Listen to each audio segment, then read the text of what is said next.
Meghan was left disappointed over failure to modernize royal family, royal expert claims. Meghan Markle and Prince Harry failed to modernize the royal family, which left the Duchess disappointed, it is claimed. Meghan and Harry stepped down from full-time royal duties in February 2020. Since leaving, the couple have set up their charitable organization Archewell and have taken on a number of causes. The Sussexes will head to the UK in September for charitable events such as Well Child Awards and the Invictus Games Dusseldorf 2023 1 year to go. Now, royal expert Angela Levin claimed the Duke and Duchess of Sussex are trying to create an alternative, woke royal family, and was left disappointed for failing to modernize the royal family. The commentator suggested to Female, "I've thought for a long time that Harry and Meghan are trying to create an alternative woke royal family, the grandeur and the pomp and circumstance that surrounds them. When they went to America, when they went to the United Nations, and not just as somebody who's interested and curious and one of us but with good credentials. They are people who are very determined to show that their way is the best way." It comes as Meghan placed second in a poll of U.S. Democrat voters asked who they want to run for president. According to the Democracy Institute/Express.co.uk tracker poll, which surveyed 1,500 likely American voters between August 2 and 4, 2022, Michelle Obama was the preferred candidate at 41%. Meghan was clear in second with 19%, even though she has not formally entered politics. It comes as Meghan placed second in a poll of U.S. Democrat voters asked who they want to run for president. According to the Democracy Institute/Express.co.uk tracker poll, which surveyed 1,500 likely American voters between August 2 and 4, 2022, Michelle Obama was the preferred candidate at 41%. Meghan was clear in second with 19%, even though she has not formally entered politics. Speaking to Express.co.uk, Patrick Basham, director of the Democracy Institute, explained that Ms. Markle was a candidate Democrats could pin their hopes on. He said, "Meghan Markle is a candidate Democratic voters can project their hopes and preferences on. Because yes, she is a well-known figure, but she is not a well-known political figure.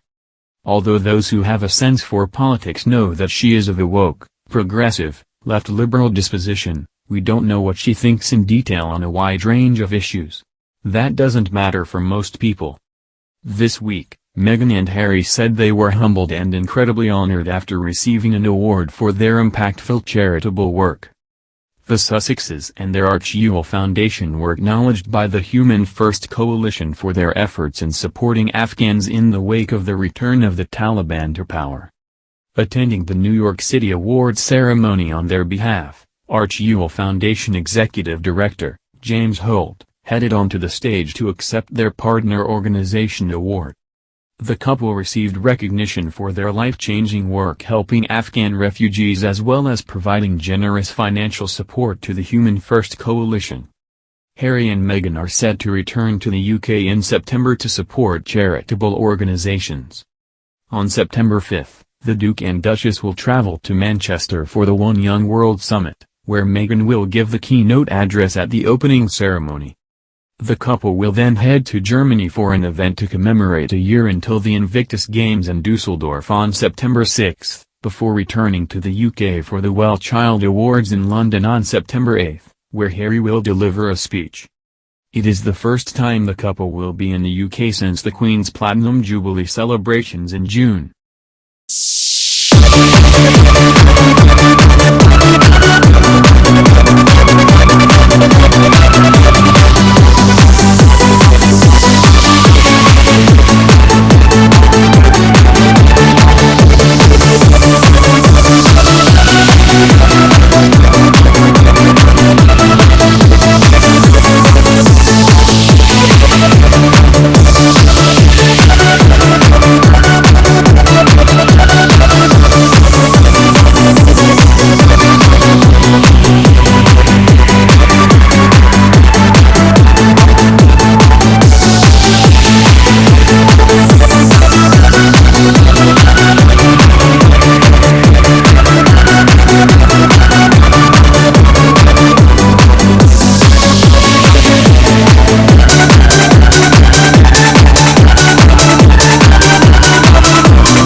opening ceremony.